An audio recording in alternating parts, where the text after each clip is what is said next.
तो आज की इस वीडियो में हम लोग बात करेंगे क्लासिफिकेशन ऑफ ऑर्गेनिक कंपाउंड्स के बारे में। ठीक है, अब बेसिकली ऑर्गेनिक कंपाउंड्स होता क्या है, तो हम लोग बात कर रहे हैं ऑर्गेनिक केमिस्ट्री की। ऑर्गेनिक केमिस्ट्री में हम लोग कार्बन और उसके कंपाउंड से डील करते हैं एंड एंटायर ऑर्गेनिक केमिस्ट्री में हम सिर्फ उसी चीज को जो है पढ़ते हैं, राइट, कार्बन और उसके कुछ कंपाउंड्स। तो अगर हम बात करते हैं डेफिनेशन की, तो ऑर्गेनिक केमिस्ट्री की जो मॉडर्न डेफिनेशन है वो क्या कहती है कि ऑर्गेनिक केमिस्ट्री बेसिकली क्या है, एक ब्रांच ऑफ केमिस्ट्री है जो किससे डील करती है, हाइड्रोकार्बन से एंड उसके कुछ डेरिवेटिव्स या फिर फंक्शनल ग्रुप से। ठीक है, organic chemistry is the branch of chemistry जो किससे डील कर रही है, हाइड्रोकार्बन। हाइड्रोकार्बन क्या हो गया, हाइड्रोजन, एंड हमारे पास कार्बन वाले जो कंपाउंड्स होते हैं जो कि हम एंटायर ऑर्गेनिक केमिस्ट्री में पढ़ते हैं उनसे, and it's derivatives and functional group. ठीक है, तो इसके बाद हमारे पास आता है कि हम ऑर्गेनिक सब्सटेंसेस जो होते हैं उनको किस तरीके से रिप्रेजेंट करें, राइट। तो that is representation of organic substance, जिसमें हम लोग क्या पढ़ते हैं, बॉन्ड लाइन स्ट्रक्चर पढ़ते हैं सबसे पहले। ठीक है, बॉन्ड लाइन स्ट्रक्चर। अब ये बॉन्ड लाइन स्ट्रक्चर क्या होता है, जैसे हमारे पास है CH3 एंड CH3।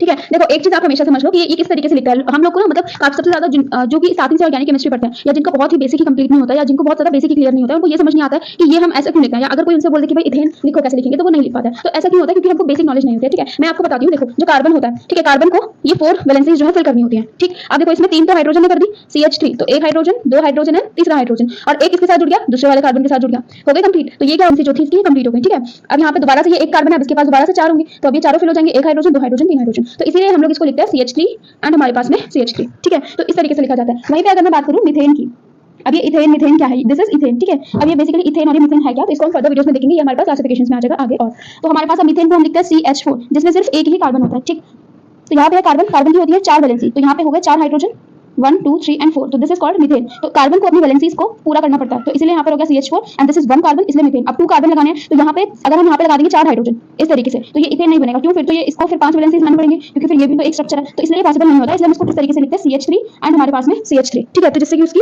जो 4 वैलेंसी होती है वो हमारे पास कंप्लीट हो जाती है। तो ये कुछ लिखने का स्ट्रक्चर होता है। अब हम लोग क्या बात कर रहे हैं, बॉन्ड लाइन स्ट्रक्चर की बात कर रहे हैं। अब बॉन्ड लाइन स्ट्रक्चर क्या होगा, जैसे मान लो हमारे पास है CH3 एंड हमारे पास में CH3, तो बॉन्ड लाइन स्ट्रक्चर में हम क्या करते हैं कि कार्बन कार्बन का जो बॉन्ड होता है वो हम जिगजैग फॉर्म में जो है शो करते हैं। किस तरीके से, जैसे हमारे पास यहाँ पे कितने कार्बन है, 2 कार्बन है, तो 1 carbon and 2 carbon and this, तो ये क्या हो गया हमारे पास में जिगजैग स्ट्रक्चर होगा किसका, इथेन का।